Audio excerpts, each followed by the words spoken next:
আরে ভাই ভাই ভাই বসেন বসেন বসেন বসেন। ভাই আসলেন, ঠান্ডা গরম কিছু খাবেন নাকি? কিছু লাগবে না, আপনি মাল দেখেন। মাল কি নেবেন? পাঞ্জাবি দেখেন। পাঞ্জাবি, এই দেখেন।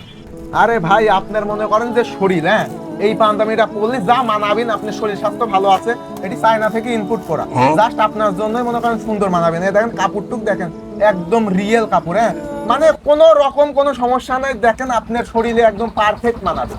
আরে ভাই এত কথা বাদ দেন, এটা পড়লে আমার কেমন লাগবে সেটা আরে ভাই বলেন। কেমন লাগবেন মানে শাকিব খান, সালমান খান, শাহরুখ খান কি তাদের ফেল মনে করেন এত রকের পাঞ্জাবি, পাঞ্জাবির কালার টুক দেখেন পুরোই আগুন, মনে করেন আপনি পড়লে মনে করেন যে এমন ফোটা ফুটবি মিয়া মানুষ আপনার দিক পাগলের মতো তাকাতা।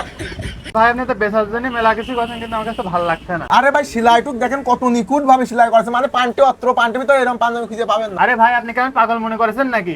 পাঞ্জাবি এতখানি ছিঁড়া। তুই কি পাঞ্জাবি নিতে আইছিস? হ্যাঁ। পাঞ্জাবি তুই চিনিস না। Mother board.